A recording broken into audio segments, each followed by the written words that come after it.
alteraciones producidas por agentes infecciosos, engloba alteraciones producidas por mutaciones en nuestros genes. ¿De acuerdo?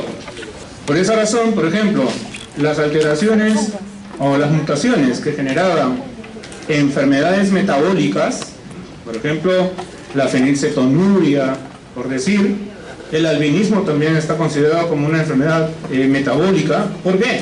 Porque hay deficiencia de enzimas. Entonces, al inicio del estudio, quien empezó a estudiar estos errores del metabolismo justamente lo llamó así, pero lo consideró como congénito, porque lo encontraba desde el recién nacido, ¿no? Como decíamos.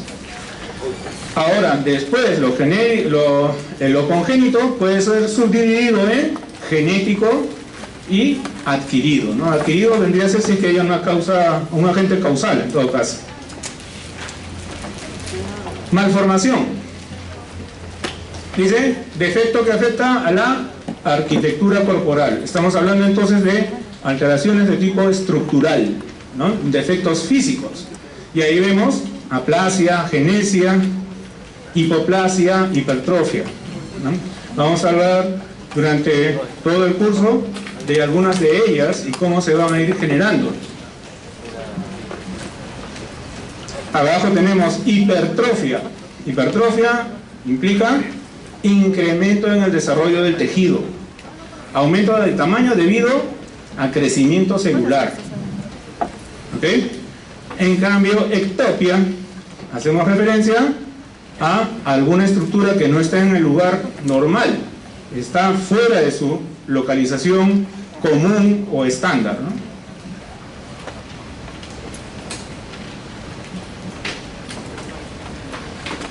Ahí tenemos, por ejemplo, durante el desarrollo podemos ver una diferenciación de estos términos en función de ¿qué? En función del tiempo, ¿no?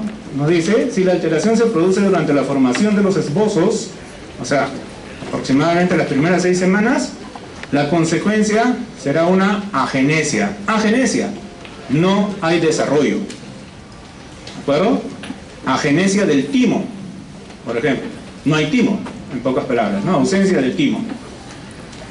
Si es posterior a las 6 semanas, entonces ha habido un desarrollo, ha habido un esbozo, ha habido cierto crecimiento, cierta diferenciación de las células, y por lo tanto entonces vamos a encontrar estructuras o residuos, ¿no? Llamemos así, estructuras residuales. Entonces ahí viene el término de hipoplasia. ¿Por qué es hipoplasia?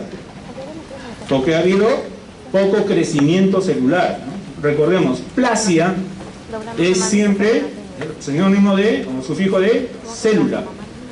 Hipo, en este caso, pocas células, ¿no? Hiperplasia, todo lo contrario, ¿no? El tejido ha crecido demasiado en número de células, ¿no? Entonces tenemos hipoplasia. Y ahí más o menos entre 6 y 10 semanas, entonces estaríamos tomando en cuenta estos términos que hemos estado viendo, ¿no? Malformaciones, deformaciones, disrupciones, displasia durante toda la gestación, nos dice, ¿no? Bien, ahora sí, empezamos a trabajar lo que vendría a ser el tema de hoy, ¿no? Si yo quiero hablar de genes del desarrollo, la genética del desarrollo, tendría que tomar en cuenta una premisa. Eso quiere decir que los genes no solamente están llevando información para proteínas que controlan el metabolismo, número 1, sino también están llevando información para poder controlar la misma división celular. Y a partir de la división celular, entonces, controlar el desarrollo de las estructuras del cuerpo. Regulación genética. Entonces, ¿cómo sucede eso? Si en bioquímica, por ejemplo, nosotros sabemos que un tipo de regulación a nivel de todas las vías metabólicas es la regulación hormonal. Una hormona se libera de la célula productora, pasa por la sangre, se dirige a una célula blanco, se une a su receptor y empieza la señal. Ese es un control metabólico, como lo vemos ahí, ¿no? Y eso le llamamos cascada, ¿no? Si fuera entonces un control metabólico, diríamos, en el receptor de membrana que vemos en la parte superior, la hormona se puede haber unido, se genera un segundo mensajero, ¿no? La mayoría de las veces es el AMP cíclico, y este segundo mensajero a su vez empieza a activar no una, sino varias funciones de la célula, varias enzimas en todo caso. En ese proceso de activación de varias enzimas, entonces el mensaje que era único, afuera de la célula, ahora se vuelve un mensaje múltiple. El glucagón es una hormona que cuando llega al hígado, por ejemplo, empieza a activar no solamente una vía de síntesis, no solamente va a activar la degradación del glucógeno, por ejemplo, sino también empieza a regular otras vías. Activa la degradación del glucógeno, inactiva la glucólisis hepática, por ejemplo. Ya van dos funciones que aparentemente son diferentes. Una cosa es glucólisis, otra cosa es glucógeno. Entonces quiere decir que dentro de la célula, cuando una sola hormona se une a su receptor, en la célula voy a encontrar varias respuestas. Y a eso le llamamos amplificación. Y esta amplificación puede ser dada a través de varios elementos. Segundos mensajeros, el AMP cíclico, el cual se une a diferentes proteínas. Estas proteínas empiezan a su vez a regular a otras proteínas, y estas de acá van a empezar a tener funciones diferentes. ¿De acuerdo? Entonces hay un fenómeno de amplificación. En el caso del control del desarrollo, también nosotros vamos a encontrar un efecto de tipo cascada. Un solo gen, en un momento determinado del desarrollo, se activa, hay un producto, ¿no? Sale un RNA, sale una proteína, y esa proteína, en vez de regular alguna enzima, ¿qué es lo que hace? Se va a dirigir a otros genes y los va a activar o los va a inactivar. Estos genes van a responder generando nuevas proteínas o eliminando proteínas, y estos a su vez a otros genes, y así sucesivamente. Nosotros podemos ver este tipo de efecto cascada en el desarrollo, en el control del desarrollo, por ejemplo, con el caso de los varones.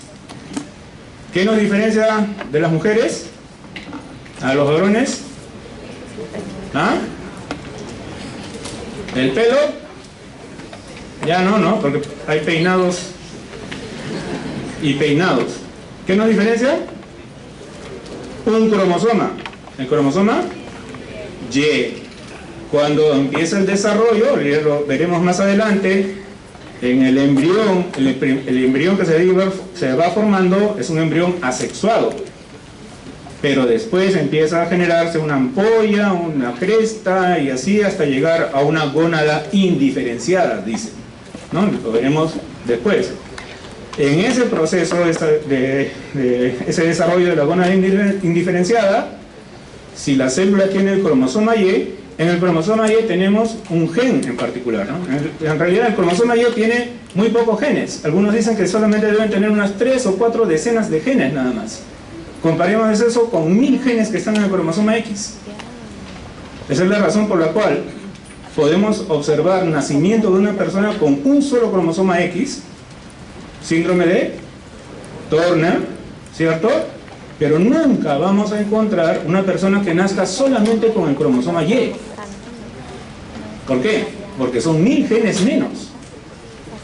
Entonces, ahí tenemos, ¿no? Pero en ese cromosoma Y, esas 3 decenas o 4 decenas de genes, la mayoría de ellos tienen que ver con el control de la espermatogénesis. Pero hay un gen en particular, y ese gen debería estar grabado en nuestro pecho. En vez de tatuarse cualquier cosa, la selección y nada de eso, grábense 3 letras: SRI, porque ese es el gen que va a permitir el desarrollo, o sea, la diferenciación de esa gónada, ¿en qué? En testículo. Ese único gen se activa y a la vez va a ir activando otros genes más. Genera un efecto cascada. Hay un segundo gen que se encuentra en el cromosoma X, otro gen se va a encontrar en un autosoma, y otro gen va a encontrarse en otro autosoma, y así sucesivamente. Toda esa cascada hace pues que las células indiferenciadas de la gónada empiecen a transformarse en células de Leydig, células de Sertoli. Las células de Leydig empiezan a trabajar produciendo testosterona, etc. Y empieza ahí todo el fenómeno. Y tenemos como resultado, pues, toda la genitalia masculina. ¿Qué pasa si un individuo tiene el cromosoma Y, pero no tiene ese gen SRY? La gónada no se va a diferenciar para nada. Y todo el cuerpo sigue un desarrollo femenino. Ese es un efecto, un fenómeno de feminización completa. Vemos a la paciente completamente mujer, ¿sí? Absolutamente, toda mujer. La genitalia externa también mujer, ¿no? Femenina, y sin embargo tiene un cromosoma Y, o sea, biológicamente es varón. ¿De acuerdo? Un solo gen. ¿Cómo puede un solo gen gobernar tremenda cadena de diferenciaciones? ¿Sí? Se genera testículos, se genera todos los vasos, qué sé yo, la genitalia externa, el desarrollo del pene, etc. Y posteriormente todos los demás caracteres, ¿no? Entonces ahí tenemos el efecto cascada. Los genes que controlan la diferenciación o el desarrollo, en todo caso, van a trabajar bajo diversas maneras. Van a generar proteínas, y estas proteínas a su vez van a trabajar como ¿qué? Dice, como factores de transcripción. Las proteínas controlan la síntesis del RNA de otros genes. A eso le llamamos factores de transcripción. Proteínas que controlan la síntesis de RNA. Cofactores de transcripción. O sea, esa proteína se va a unir a otro factor, a un verdadero factor de transcripción, y de esa manera hay síntesis de RNA o no, ¿no? Represores. O sea, si los factores de transcripción favorecen la síntesis de RNA, generando nuevas proteínas, los represores bloquean la transcripción de ciertos genes, ya no hay proteínas. Intensificadores o activadores de intensificador. Una proteína puede generarse y esa proteína va a generar una serie de plegamientos en el ADN para que diversos genes se activen a la vez y activen mucha mayor cantidad de lo normal. Silenciadores sería lo contrario, ¿no? Un silenciador más se parece a un represor. Hay inhibición de la función.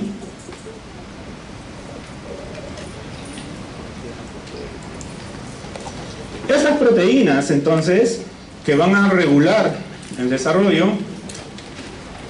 como ¿no? favoreciendo o inactivando la transcripción, la síntesis de RNA, trabajan bajo diversos criterios, pero fundamentalmente tienen algo en común: tienen que unirse al ADN, porque en el ADN está la secuencia genética que permite la síntesis del RNA. Entonces se tienen que unir al ADN, son proteínas de unión al ADN, y para que se puedan unir al ADN, encima deben reconocer una secuencia de nucleótidos. O sea, no es que se une a cualquier lado. Hay un factor de transcripción que solamente va a permitir, por ejemplo, activar la síntesis de hormonas esteroides en la glándula suprarrenal. Entonces quiere decir que esa proteína está en la sangre, va a ser liberada en la sangre, viaja por todo el cuerpo, puede entrar a cualquier célula, pero en ninguna célula va a activar ningún gen, ninguna transcripción de cualquier gen. Específicamente tiene que activar los genes que tienen que ver con la síntesis de las hormonas esteroides de la glándula suprarrenal. ¿Ok? Entonces, eso quiere decir que hay una especificidad, un reconocimiento de secuencias de nucleótidos. Cada gen debe tener una secuencia en particular que sirva como señal.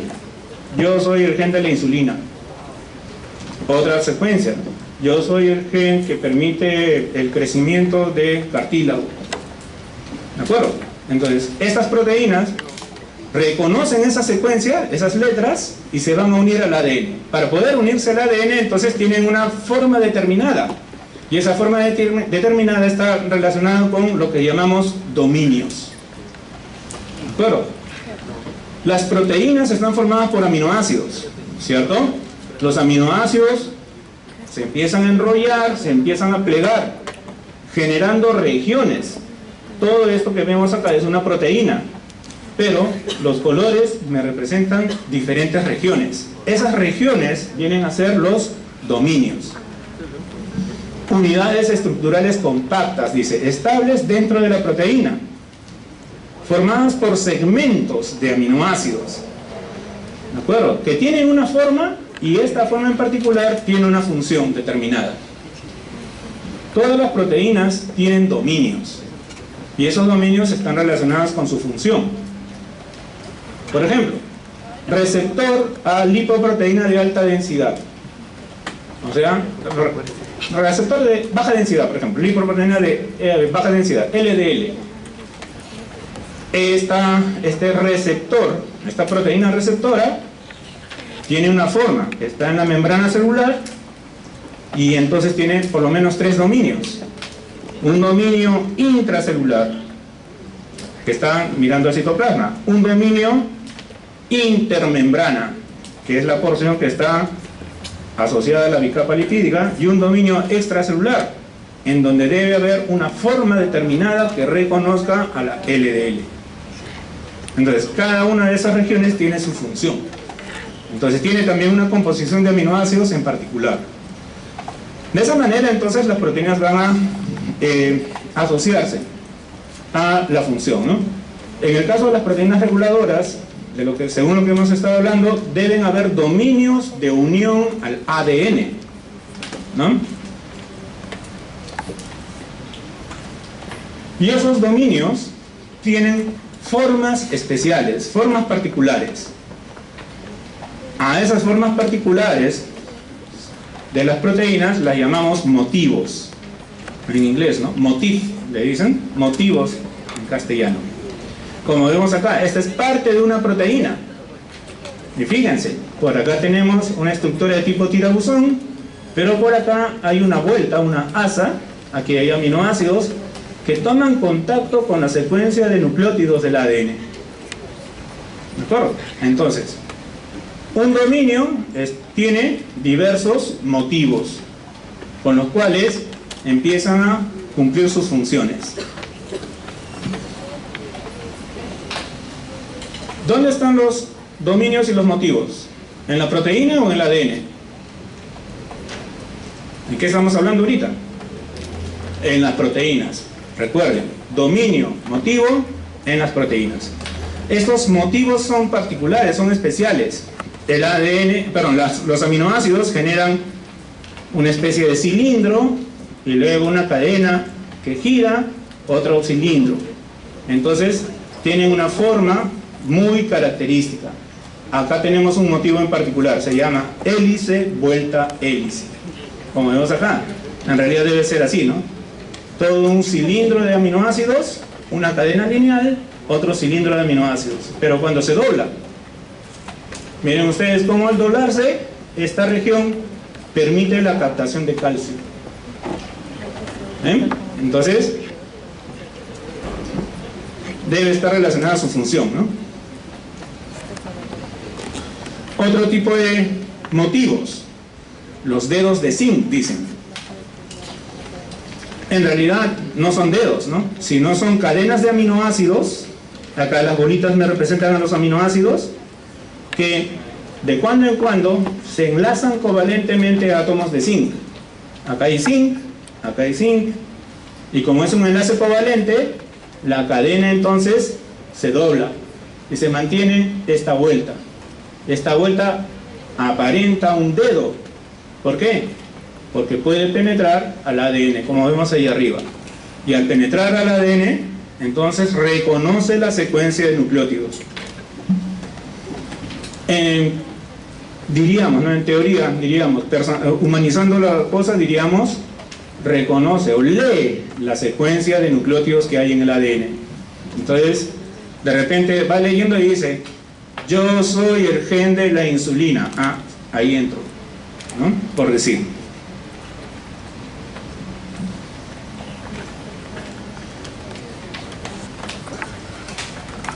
Otro tipo de dominio las cremalleras de leucina. Esa es la cadena de aminoácidos. Estas son las cadenas de aminoácidos. Y de cuando en cuando hay leucinas que se unen entre sí. Entonces también van a formar como una especie de dedos. Y gracias a estos dedos se puede reconocer la secuencia de nucleótidos del ADN. Las proteínas reguladoras entonces pueden tener o bien dedos de zinc, o pueden tener cremalleras de leucina, o pueden tener dominios que tienen motivos de hélice vuelta a hélice.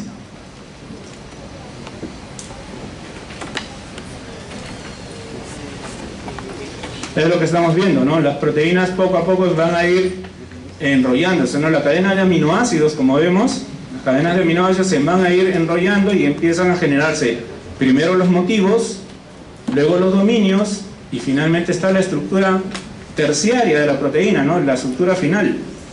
Pero esa estructura final va a tener pues estas regiones, y ahí es donde comienza la función, ¿no? La función de controlar la transcripción genética. Por esa razón entonces ahí tenemos el poder de los genes, ¿no?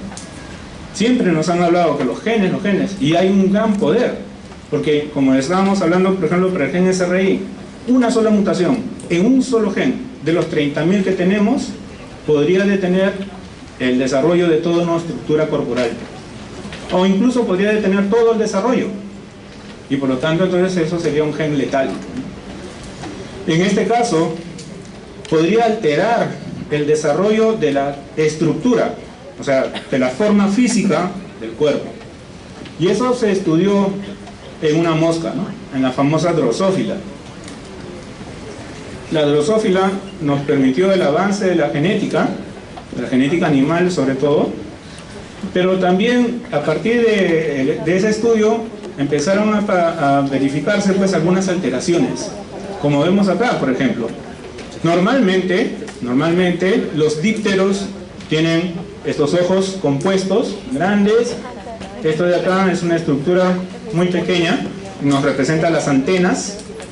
Y sin embargo, por ejemplo, aparece una mosca que las antenas la tiene en diversos segmentos. Esos segmentos son exactamente iguales al de una pata. Esta mosca tiene, en vez de antena, patas.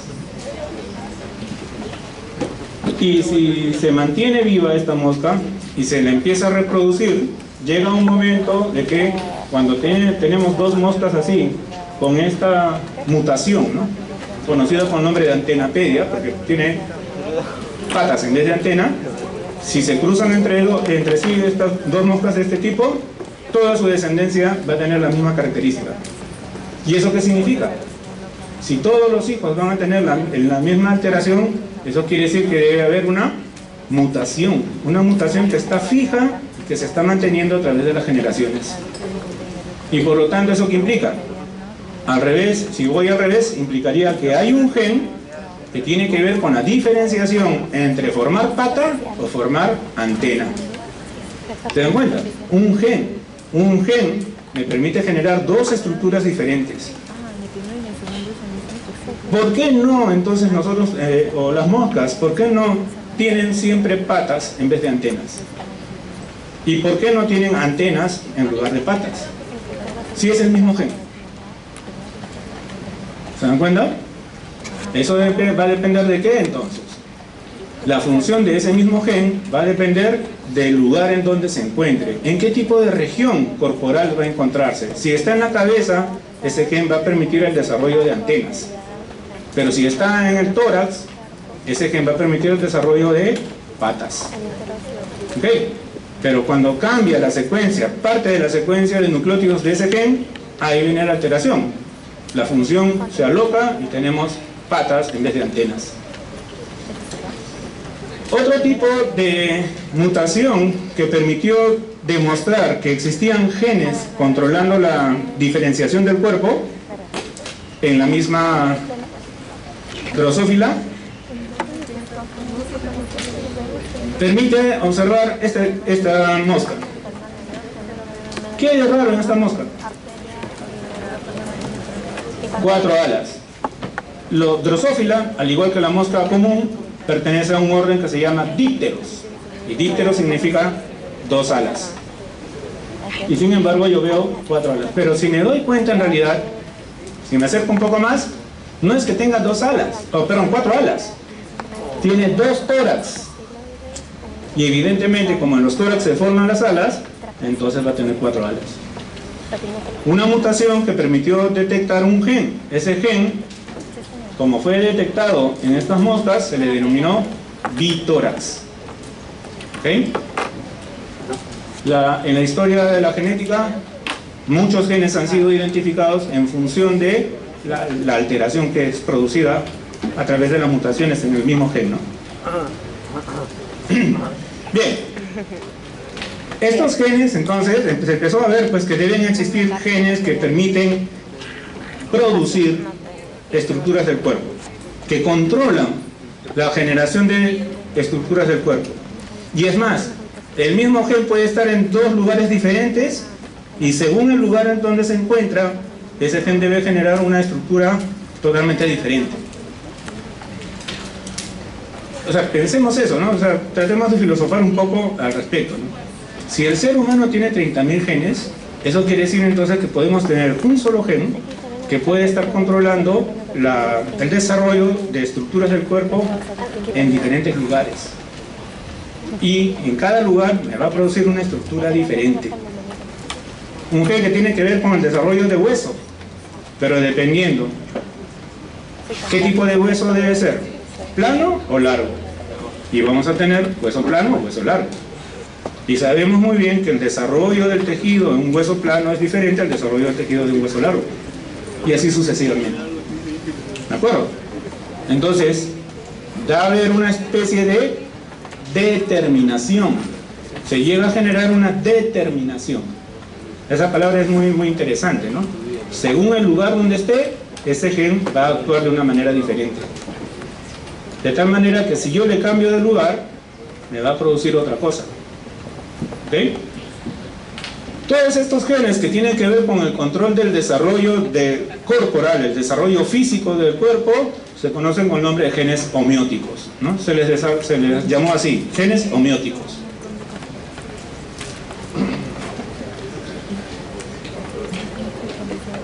Hay genes homeóticos que controlan el desarrollo corporal, determinando, vuelvo a ver la palabra ahí, determinando cómo se va a dar ese desarrollo. Por ejemplo, hay un desarrollo según el eje antero-posterior. Antero-posterior. Si yo veo un embrión, ¿qué es lo primero que se va a ir generando? ¿La porción cefálica o la porción caudal? Si ustedes han visto, ¿no?, esa secuencia de fotos de cómo un embrión empieza a crecer, a desarrollarse hasta llegar a formar un feto. ¿Y qué es lo primero que se genera? ¿La porción cefálica o la porción caudal? La porción cefálica.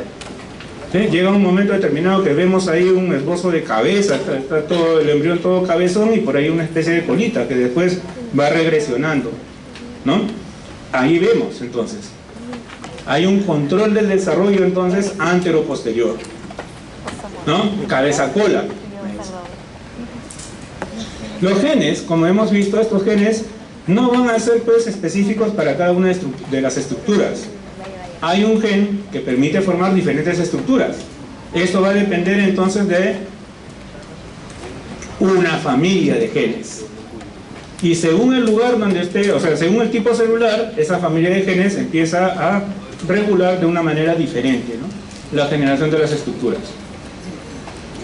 Son genes de posición, ¿no? Es decir, lo mismo que estamos diciendo, ¿no?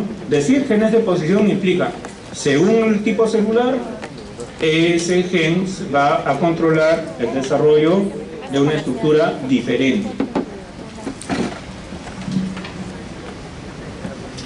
Vamos a ver algunos ejemplos de este tipo de genes. Antes que eso,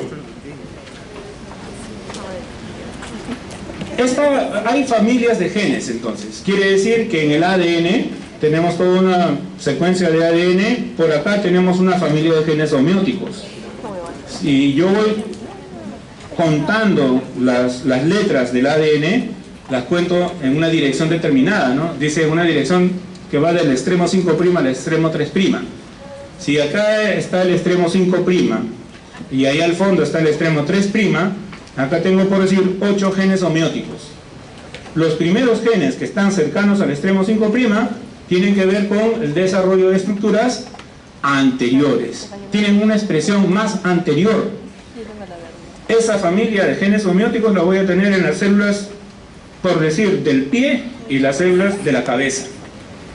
Los primeros genes son los que se van a expresar más temprano, ¿en dónde? En la cabeza. ¿De acuerdo? A eso es lo que se refiere entonces una expresión según el orden de los genes dentro de esta familia.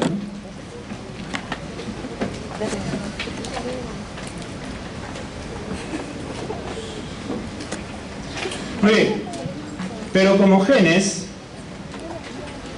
¿qué es lo que permiten los genes o qué es lo que va a producirse? Cuando se expresa un gen, ¿qué se produce? Se produce una molécula de ARN, ¿no? Cuando decimos un gen se ha expresado, es porque ese gen ha permitido la síntesis de una cadena de ARN. Y generalmente, en la mayoría de los casos, esa cadena de ARN es mensajero. Y eso quiere decir que va a permitir la síntesis de una proteína.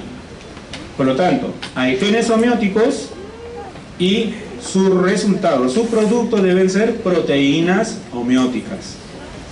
Pero como proteínas debemos tener diversas regiones de la proteína con diferentes funciones. ¿Se acuerdan? ¿Cómo se llamaban esas regiones de las proteínas? Dominios. Muy bien, pero ¿cómo se llama el gen? ¿O cómo le decimos? Homeótico. Entonces, aquí viene una confusión, por favor, y quiero que ustedes siempre tomen eso en cuenta. Homeodominios. Las proteínas que se forman a partir de los genes homeóticos, entonces tienen homeodominios. Regiones que deben cumplir diferentes funciones. Un homeodominio va a tener que ver con la unión al ADN, ¿no? El reconocimiento de la secuencia de nucleótidos del ADN, por ejemplo, por decir. ¿Ok?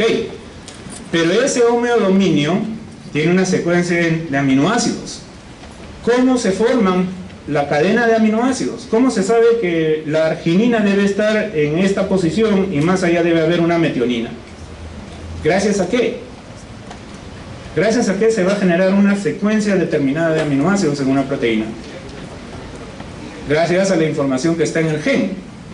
Entonces, si en la proteína se genera un homeodominio, es porque en el gen debe haber una región que lleva información para la síntesis de los aminoácidos de ese homeodominio.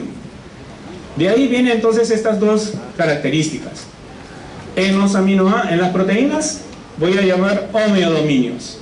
En el gen homeótico, la secuencia de nucleótidos para formar este dominio se llaman homeoboxes, ¿ok? O caja homeótica, ¿no? Si tenemos en castellano. Nunca se olvide, ¿de acuerdo?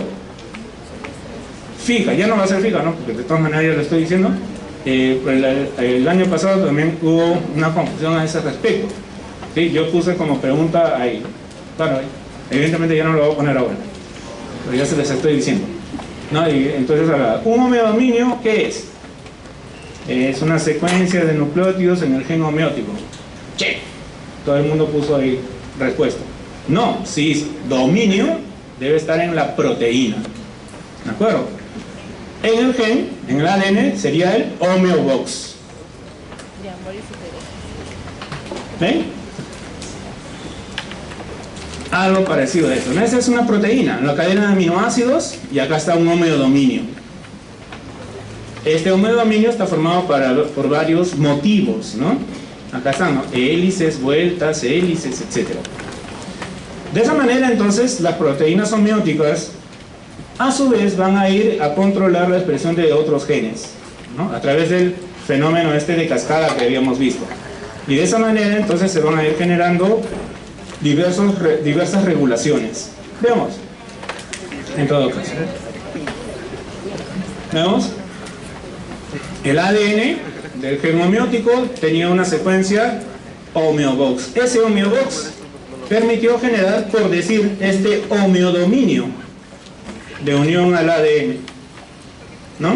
Esta es toda la proteína homeótica y este es el homeodominio que permite reconocer el lugar de otros genes a donde va a controlar, ¿no? Se va a controlar. Y así sucesivamente, se multiplica el efecto de cascada y vamos a tener miles de genes controlados. Y el resultado final, pues, es el desarrollo corporal. Esta figura nos muestra que esta familia de genes homeóticos no solamente es específica de especie, sino en realidad a través de toda la escala zoológica podemos encontrar las mismas características, la misma secuencia de genes. Genes, familias genéticas, mejor dicho, HOX-A, HOX-B, HOX-C, la misma secuencia de nucleótidos. En algunos casos varía a otras, y esto va a empezar a generar entonces que su expresión no se dé en un solo tipo de tejido, sino en otro tejido. Si nos damos cuenta, fíjense ustedes, diferentes familias genéticas, acá hay 4, HOX-A, HOX-B, HOX-C, HOX-D, tiene secuencias que acá están marcadas de diferentes colores. Pero estas secuencias de color verde, por ejemplo, están trabajando, se han activado, en primer lugar, ¿dónde? En región anterior, ¿no? En la porción cefálica, en lo que va a ser la cabeza. Mientras que las secuencias que están más bien al final, o sea, en dirección ya 3', en los extremos 3', están de color amarillo. ¿Y esto qué corresponde? Las regiones posteriores del cuerpo. ¿Sí? Y cuando se hace comparación con otras especies, nos damos cuenta lo mismo, que los genes homeóticos en Drosophila también tienen secuencias similares y que las primeras secuencias del extremo 5', similares a estas de acá, en el ser humano, también van a permitir la generación de estructuras cefálicas, ¿no? A nivel de la cabeza.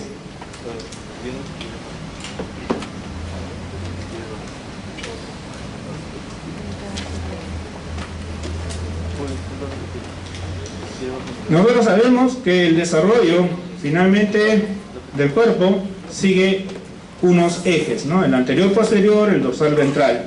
Los genes homeóticos van a permitir el control del desarrollo de estructuras bajo estos ejes. Y algunos de ellos lo vamos a ir viendo en particular. Por ejemplo, uno de ellos que vamos a hacer referencia después es el famoso gen Sonic Hedgehog. ¿Sí? ¿Qué me dice? Tiene que ver con una zona de actividad polarizante dentro del eje antero-posterior o céfalo-caudal. ¿Eso qué quiere decir? Que este gen Sonic va a permitir la diferenciación de estructuras cefálicas, la diferenciación de estructuras caudales. Y por ejemplo, para adelantarnos, una mutación en un gen Sonic Hedgehog puede generar o puede estar relacionado, por ejemplo, con una falla en el desarrollo de las estructuras caudales. Y eso implica que en vez de tener dos extremidades separadas, de repente más bien todo lo contrario, las extremidades se vuelven a unir. ¿Y qué es lo que nosotros encontramos cuando se están uniendo las extremidades en el ser humano? ¿Cómo nace el bebé? Prácticamente como si fuera una sirena, ¿no? Entonces, hay una alteración estructural que se llama así, sirenomelia, y en donde vemos una regresión de las extremidades inferiores, una regresión caudal, y esto puede estar relacionado entonces con mutaciones a nivel del gen Sonic Hedgehog.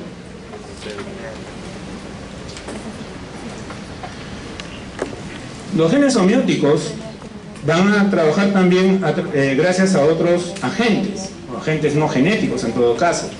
Uno de estos agentes, por ejemplo, son las vitaminas. Y dentro de las vitaminas, uno de los principales que tiene que ver con el desarrollo es el ácido retinoico. El ácido retinoico se genera a partir de ¿qué vitamina? Se genera a partir del retinol. Y el retinol es una de las formas de la vitamina A. Entonces ahí tenemos una importancia, una trascendencia en el control de la vitamina A en el desarrollo, ¿no? Para una mujer gestante, en todo caso. El ácido retinoico permite entonces, o bueno, ingresa a las células y se une a proteínas. Y al unirse a estas proteínas, entonces puede controlar genes, ¿no? La expresión de otros genes. Y de esa manera, entonces, ayuda pues ayuda a controlar, ¿no? No valga la redundancia, ¿no? Ayuda pues a la expresión, ¿no? A controlar la expresión de otros genes. El ácido retinoico, por ejemplo, ha estado asociado mucho justamente con el gen sónico, que hemos estado hablando hace un momento. Y por lo menos en el caso de animales, en renacuajos hay experimentos que han permitido ver, ¿no? Si le agregamos mucho ácido retinoico o poco ácido retinoico, ¿qué es lo que puede haber sucedido? ¿No? Con el desarrollo de la estructura caudal. Por ejemplo, en el renacuajo, ¿no? ¿Qué se hacía en los experimentos? Se cortaba el renacuajo, la porción caudal, se la retiraba y luego se le ponía al renacuajo en una placa con ácido retinoico en diferentes concentraciones. Y de repente se observaba pues, que a mayor concentración de ácido retinoico se desarrollaban estructuras caudales, se generaban patas, pero estas patas tenían un tamaño directamente relacionado con la concentración de ácido retinoico. A mayor cantidad de ácido retinoico, entonces las patas eran demasiado grandes. A menor concentración de ácido retinoico, las patas que crecían eran prácticamente muñones, nada más. Entonces, ahí tenemos un efecto pues, de este agente, ¿no? Sería un adyuvante, una especie de cofactor del desarrollo, ¿no? Tiene que ver con la formación de extremidades, decíamos, pero también el ácido retinoico y el SONIC tienen otro tipo de funciones en cuanto al desarrollo de estructuras cefálicas, estructuras de la cabeza. Por ejemplo, en ratas hembras, ¿no? Preñadas, a diferentes estadios del desarrollo, se le empezaba a una dieta deficiente en vitamina A. Y por lo tanto, entonces no había ácido retinoico. ¿Y eso qué podía generar? Por ejemplo, miren, este embrión de rata, o sea, el feto de rata, ¿no? Se sacrificaba a los animales y se veía el feto. ¿Qué vemos acá? No hay formación de lo que vendría a ser la oreja, ¿no? Y cuando no hay formación de oreja, eso se llama anotia, ¿no? Es decir, anotia, micrótida, por ejemplo, pequeña, ¿no? Oreja pequeña, desarrollo pequeño, ¿no? Implantación baja, por ejemplo, dice, ¿no? En el desarrollo, feto tratado con ácido retinoico, en este caso, tiene fisuras maxilares, fisuras mandibulares, etcétera, ¿no? Nos damos cuenta entonces que no solamente los genes van a controlar el desarrollo, sino también otros factores, ¿no? Factores no genéticos, en este caso factores nutricionales, como la vitamina A. Y en el ser humano, sobre todo el efecto del ácido retinoico puede estar relacionado pues con el desarrollo de estructuras caudales, ¿no? Extremidades supernumerarias, si es que ha habido un efecto mayor, ¿no? Una mayor concentración de ácido retinoico, o estructuras no desarrolladas, si es que más bien ha habido una menor concentración de ácido retinoico.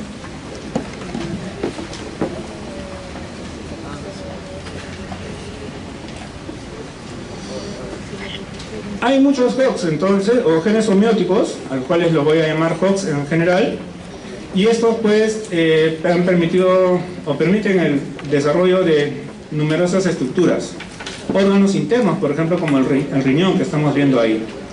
La clasificación de los genes HOX puede estar, sobre todo, puede permitir la subdivisión en dos grandes tipos, ¿no? Los genes HOX verdaderos, llamémoslo así, sensu estricto, ¿no? ¿Me dice?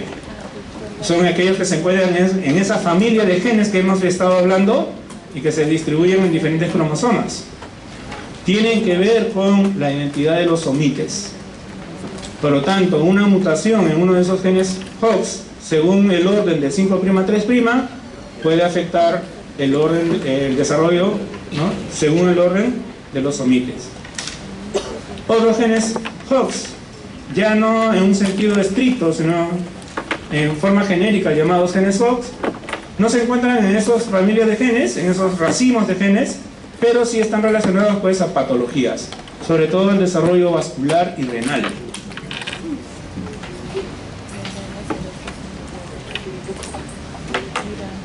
Por ejemplo, un gen Hox, A9, angiogénesis, ¿no? Como vemos. Hox B3, Hox D3, también dice están involucrados en angiogénesis, ¿no? Y también el desarrollo de células endoteliales. Hox D3 está activado por un factor de crecimiento. Este es otro tipo de proteína, ¿no? Y si es una proteína, también debe haber un gen, ¿no? Este gen BFGF permite entonces la liberación de una proteína llamada factor de crecimiento de fibroblastos. ¿Eso qué quiere decir? Que esta proteína se dirige a los fibroblastos y va a activar la división, ¿no? Los factores de crecimiento favorecen la división celular, la proliferación, ¿no?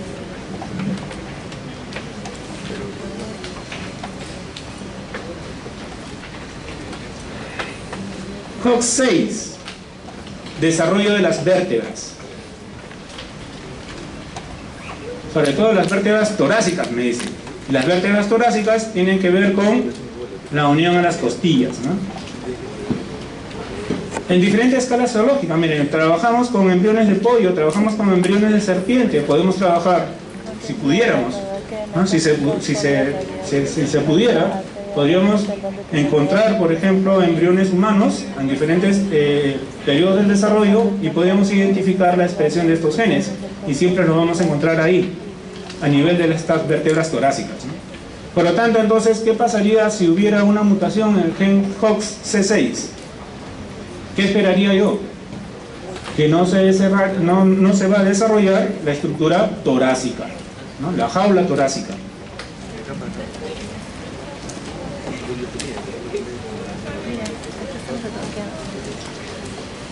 Y así sucesivamente. Por ejemplo, acá tenemos el gen Hox 6 en anfibios. Por ejemplo, esto es en anfibios.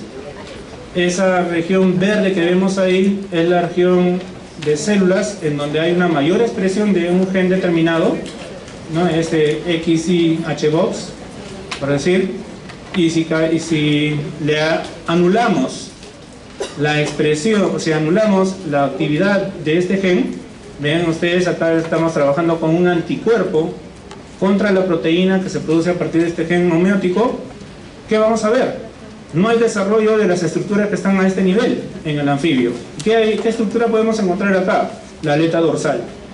Entonces hay alteraciones en la formación de la aleta dorsal.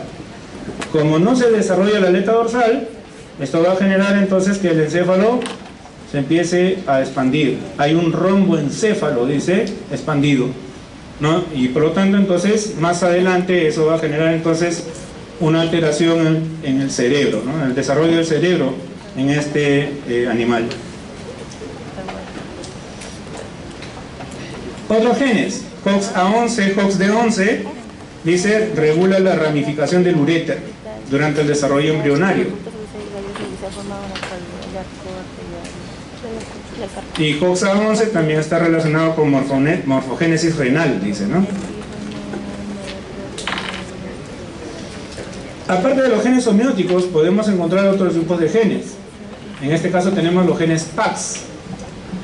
Otro tipo de genes, ¿no? También a través de familias. PAX, ¿no? PAX3, PAX7, PAX2, etc. ¿Y qué es lo que va a generar eso? ¿O qué es lo que tiene que ver los genes PAX?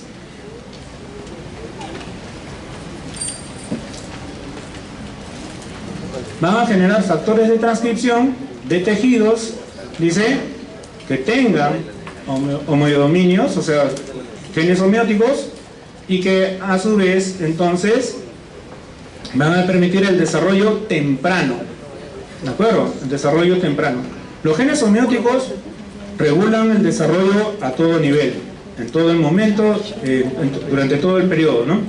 Pero los genes PAX solamente van a trabajar principalmente en el periodo temprano del desarrollo. ¿Qué funciones tenían? Veíamos la diapositiva anterior. Acá están, ¿no? Los genes PAX, ¿qué hacen? Señales de crecimiento. Eso quiere decir, favorecen la división. Resistencia a apoptosis, ¿no? Van a controlar la resistencia a apoptosis. Y en algunos casos controlan este efecto, ¿no?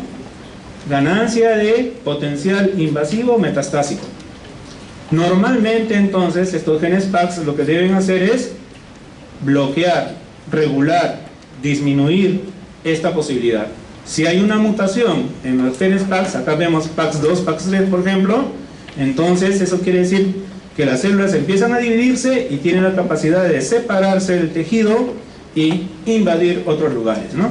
Y a eso hacemos referencia a la metástasis. Si es así, entonces, ¿qué pasa con el cáncer? Durante el proceso de generación de un cáncer hay proliferación celular.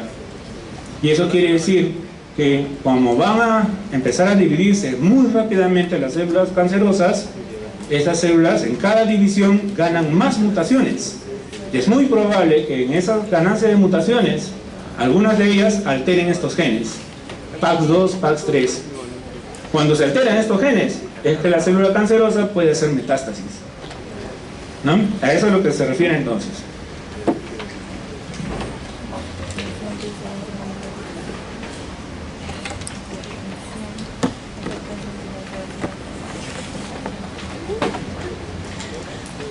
Como los genes homeóticos, los genes PAX también, vemos ahí todos los diferentes genes PAX, 3, 7, 2, 5, 8, etc. Tienen una secuencia de nucleótidos exactamente igual. Y por lo tanto también en las proteínas que se van a formar, van a generar homeodominios muy parecidos. La variación va a ser en que en algunas de ellas, hay algunas regiones que se puedan perder, algunos homeodominios se pierden, por ejemplo acá PAX1, PAX9 no tiene esta región azul. En PAX2, PAX5, esa región azul es más pequeña y así sucesivamente, ¿no? Eso quiere decir entonces que todos estos genes homeóticos, genes PAX, tienen un solo origen. En teoría, las familias genéticas aparecen durante la evolución por fenómenos de duplicación. ¿Duplicación qué significa? Entonces tenemos una secuencia de nucleótidos y después, por algún evento, esa secuencia de nucleótidos se repite en otro lugar. Tenemos las mismas letras, pero ahora, como son dos copias diferentes, aquí pueden haber mutaciones diferentes que acá, en esta copia. Y cada vez que haya duplicación, entonces las secuencias duplicadas van a generar mutaciones diferentes. Por esa razón, la estructura genérica es igual, pero hay algunas regiones que van variando. Esas regiones que los diferencian deben ser producto de mutaciones durante la evolución. Y así se forman entonces las familias genéticas, ¿no? Las familias de genes.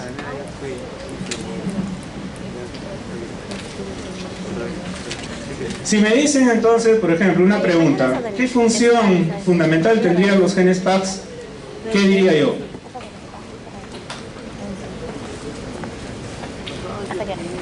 ¿Desarrollo de? ¿De qué? Según lo que hemos estado hablando. ¿O control de qué?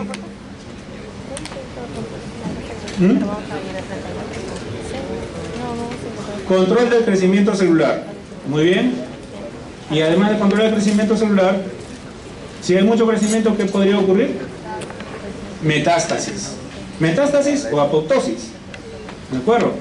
Y los genes PAX entonces están funcionando a ese nivel. No están controlando la división celular para evitar en cualquier momento también que haya metástasis. ¿Ok?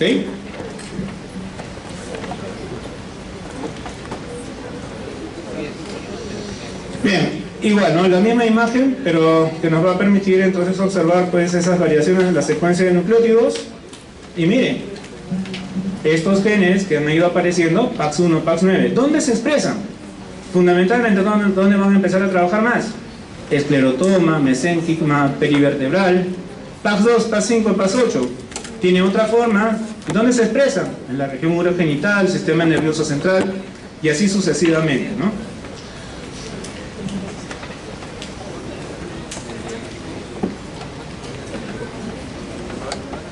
Bien, veamos ahora una serie de imágenes en donde vamos a ver el efecto ya global sobre el individuo cuando hay mutaciones en alguno de estos genes. Por ejemplo, mutaciones en el gen PAX3 están asociados a este llamado síndrome de Waardenburg. ¿Por qué se habla de síndrome? O síndrome, ¿no? Como quieran ustedes. ¿Qué es un síndrome? Alguien que me diga. ¿No? Conjunto de signos y síntomas. ¿Ya?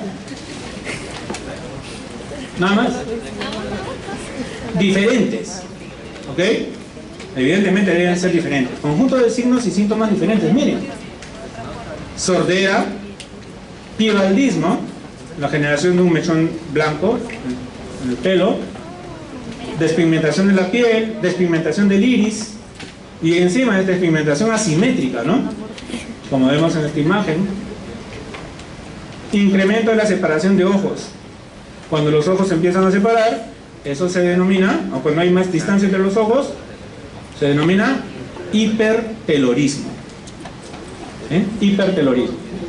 Ahora, el hipertelorismo no solamente está asociado a una mutación en particular de un solo gen, o de un grupo de genes, por ejemplo en PAX3, sino el hipertelorismo, por ejemplo, también lo podemos encontrar en alteraciones cromosómicas. Ustedes lo han estudiado, ¿no? En el seminario de esta semana.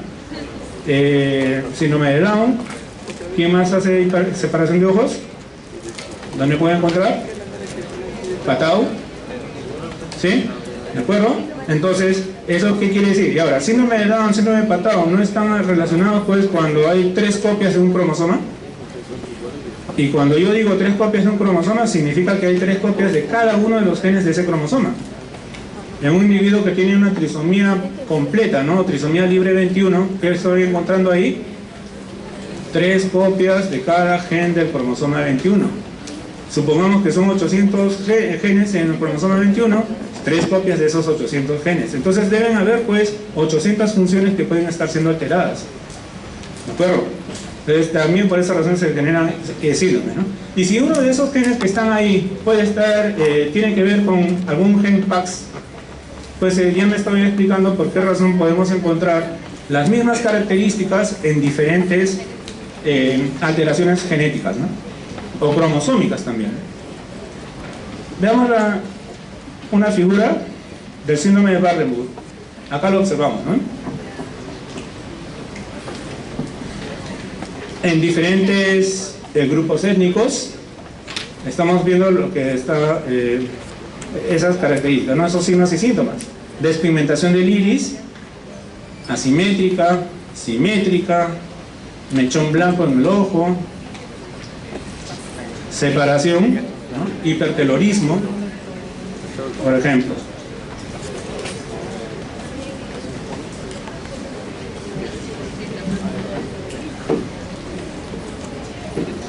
Es un rasgo autosómico dominante, dice, y de penetrancia reducida,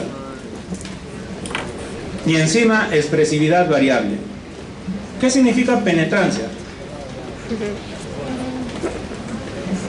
A ver, por acá, allá el grupo, el hombre de la galleta.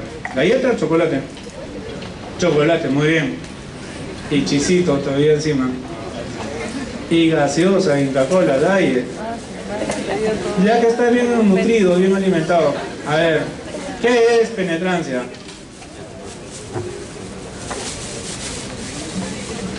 ¿Ah? No, eso no es penetrancia.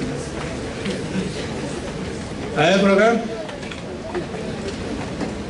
¿Alguien se acuerda? Creo que fue en el primer seminario que también apareció esa palabra, ¿no?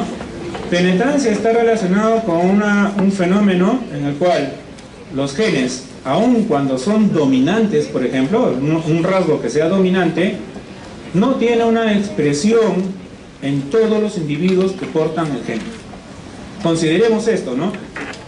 Si es un rasgo dominante, bastaría que alguna de las dos copias de ese gen estén mutadas, estén alterados, y eso va a afectar la función.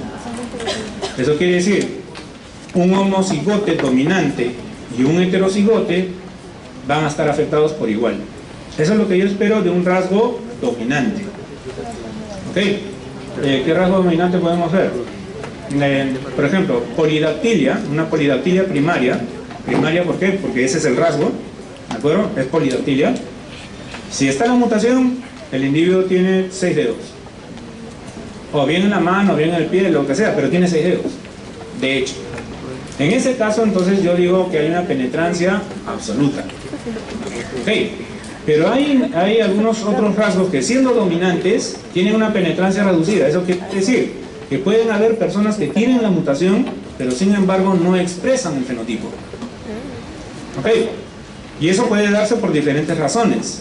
Pueden haber factores ambientales que pueden, de alguna manera u otra, atenuar el efecto de la mutación. En el asma, por ejemplo, el asma es un rasgo también que actualmente se está considerando con una base genética muy grande y encima dominante. Eso implica que si los padres son asmáticos, hay mucha probabilidad, una mayor probabilidad que los hijos sean asmáticos. A menos que no estén enfrentados a los alergenos, al polvo, a la humedad y todo lo demás, porque si no están enfrentados a los alergenos, entonces no tienen la crisis asmática, no dan el fenotipo, pero tienen la mutación. ¿De acuerdo? Ese es un rasgo entonces con penetrancia reducida, ¿no? Otro rasgo que tiene penetrancia reducida, por ejemplo, es la diabetes de tipo 2, ¿ok? O el cáncer. Si estudiamos el cáncer y vemos el pedigrí de un individuo, hay muchos familiares afectados por cáncer, hay probabilidad de que ese individuo sufra de cáncer. Y si los afectados de cáncer son muy cercanos a él, o sea, padres, hermanos, la probabilidad incrementa mucho más. Pero, si se evitan los factores desencadenantes, es muy probable también que de repente no desencadene el cáncer, ¿no? Entonces, ahí tenemos rasgos de penetrancia reducida. O la edad, por ejemplo, ¿no? La edad. La correa de Huntington es una enfermedad neurodegenerativa. Normalmente en la correa de Huntington, estadísticamente hablando, la mayoría de pacientes con correa de Huntington van a expresar la enfermedad a partir de aproximadamente los 35, 40 años para adelante. La mayoría de los individuos recién generan la degeneración a partir de los 40 años para adelante. ¿Y eso qué quiere decir? Que tengo un individuo, un niño de 5 años, que puede tener la mutación dominante, pero no expresa todavía. Tendría que esperar hasta los 40 años para recién expresarla, ¿no? Entonces ahí tenemos el factor edad, que también genera una penetrancia reducida, ¿no? Por esa razón en el pedigrí yo veo así, ¿no? Afectados, y ahí vemos unas cruces, no sé si se dan cuenta, unas cruces que en realidad me están representando no gente que se haya muerto, sino me están representando personas que tienen la mutación pero que no la han expresado, ¿no? No han tenido este síndrome, en todo caso. Vemos a ver en algunos casos expresividad variable. ¿Por qué? Porque en algunos vamos a encontrar los ojos separados, la despigmentación del iris en ambos ojos, como decíamos y habíamos visto. En otros individuos, en un solo ojo nada más está despigmentado. Otros tienen algunos rasgos mucho más simples o benignos, como manchas en el torso, pero que no van a tener ni mechón de pelo blanco, ni ojos separados, etc.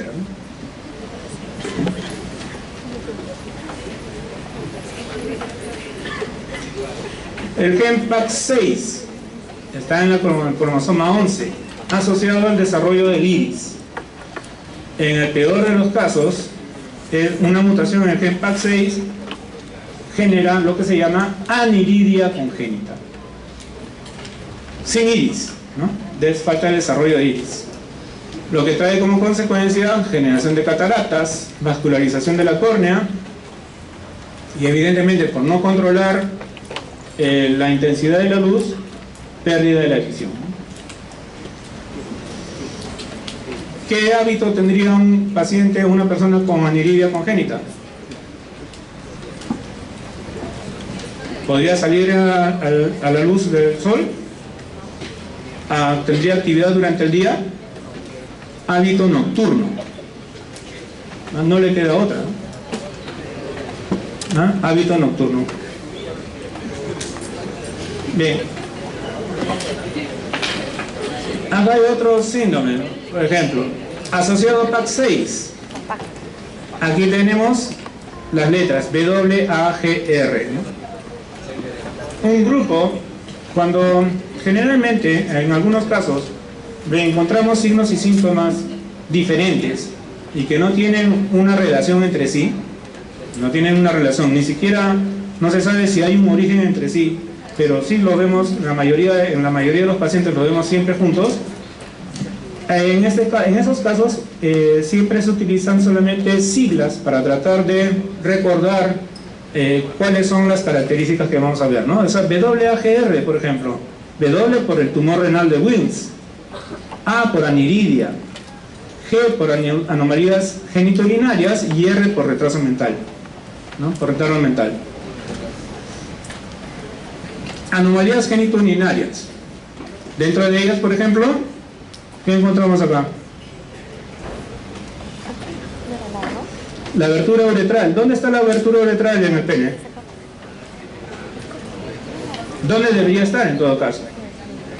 ¿No? En la región apical, ¿no? Es prácticamente en un nivel de extremo. Pero acá yo veo la abertura uretral en el cuerpo del pene. Eso se llama hipospadia. Y nosotros vamos a estudiar eso tanto en seminarios como en teoría también, ¿no? Hipospadia. En este caso, este síndrome de WAGR está asociado sobre todo de todos ellos a estos tres componentes, ¿no? Anomalía genitourinaria, retardo mental y tumor de Wilms. Un tercio de las personas que tienen WAGR son producto de una mutación nueva. Consideren, ¿no? 33% aproximadamente de todos los pacientes con este rasgo son generados por mutaciones nuevas. ¿Qué significa eso? Eso significa entonces que los padres son completamente normales, los abuelos son completamente normales, todas sus familias son normales y de repente nace un niño así. ¿Ok? Y el rasgo es dominante. ¿Ok? Podría considerarlo de repente que es dominante, pero aparece ahí. Pero ¿cómo va a aparecer si sus padres son sanos? O sea, si son sanos, deben ser homocigotas recesivos. ¿Cómo pueden nacer un individuo con un rasgo dominante si los dos padres son homocigotas recesivos? La genética me dice que eso es imposible. ¿De acuerdo? Y como es imposible, entonces la única solución que podemos encontrar es que se haya tratado de una mutación nueva. Durante el desarrollo de ese individuo o durante la formación de gametos en alguno de los padres, ocurrió la mutación en este gen. Y por lo tanto, eso ha desencadenado el nacimiento de un individuo afectado. No solamente en estos casos podemos encontrar mutaciones nuevas en una frecuencia bastante grande. En Europa, más del 50-60% de casos de niños con acondroplasia, que es un rasgo que vamos a ver ahorita, que también tiene que ver con una mutación dominante, nacen a partir de padres que tienen la estatura normal. Entonces, por si acaso, de repente en su experiencia profesional ustedes pueden ver el caso de un niño que nace con acondroplasia y los dos padres son normales, eso no significa nada raro.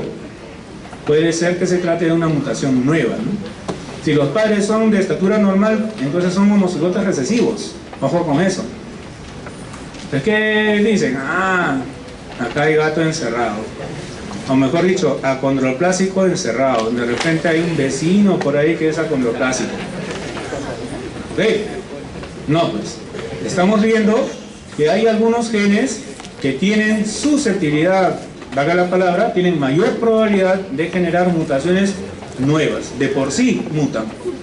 ¿Ok?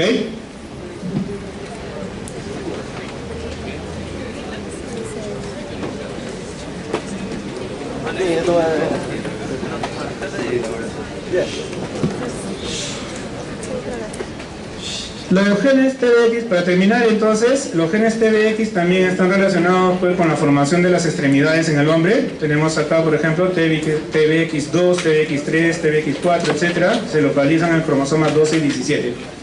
Si dice que tiene que ver con la formación de extremidades, ¿qué pasaría con mutaciones que afecten a alguno de estos genes? Pues no habrían extremidades. Y eso me hace recordar algo. Me hace acordar casos llamados, por ejemplo, de focomelia, cuando los individuos nacen sin brazos, sin piernas, por ejemplo, y si nacen sin pies o sin extremidades inferiores, prácticamente como que le sale un pie al final del torso, como si fueran las aletas de una foca, ¿no? De ahí viene el término focomelia. Meromelia es cuando no tienen brazos. Tienen pies, pero no tienen brazos, por ejemplo, ¿no? Esos rasgos pueden estar asociados entonces a mutaciones en estos genes.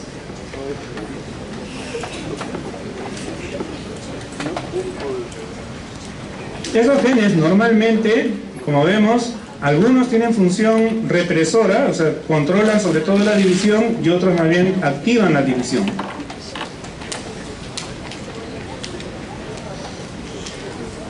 Y para no olvidarnos pues, entonces creo que con esto podemos estar terminando el día de hoy. La genética del desarrollo de los miembros va a estar, por ejemplo, es una ilustración de lo que hemos estado hablando en general, ¿no? Nos permite recapitular todo. Los genes asociados al desarrollo, los genes homeóticos, los genes PAX y los genes TBX que hemos visto, todos ellos van a trabajar bajo este mismo criterio de amplificación, ¿no? Una secuencia, un gen permite producir una molécula señal, una proteína. Esa proteína viaja por diversas partes del cuerpo, va a entrar a diferentes células y en cada una de ellas puede generar respuestas diferentes. Y cada una de estas respuestas diferentes va a hacer que una estructura del cuerpo empiece a diferenciarse. Se genera un destino, ¿no? Se genera un destino. Cuando se estudia, por ejemplo, en embriones de aves, este proceso, el proceso de diferenciación de lo que van a ser las alas, por ejemplo, llega un momento determinado en donde aparece un muñón. El muñón entonces tiene una porción anterior y una porción posterior. Si se estirpa pedazos del tejido del muñón posterior y se lo coloca en una región anterior, el embrión sigue su desarrollo y va a generar un ala, pero el ala está volteada. Eso se le llama entonces un destino, ¿no? Llega un momento del desarrollo en que cada tejido empieza a diferenciarse y una vez que se diferencia, sigue ese camino. Ya no hay nada que lo vuelva a retroceder, ¿no? Imagínense, el sueño de la medicina sería ese. Si nosotros pudiéramos controlar o reprimir la actividad de este tipo de genes, entonces estaríamos desprogramando o reprogramando o deprogramando, es decir, quitándole la programación a las células y esas células se volverían totipotentes. O sea, ¿para qué estar buscando células madres? Podría agarrar cualquier célula, le quito toda su programación, se vuelve una célula madre, ¿no? Eso es entonces lo que viene a ser el control genético del desarrollo. No sé si hay alguna pregunta, o si no nos quedamos en este punto.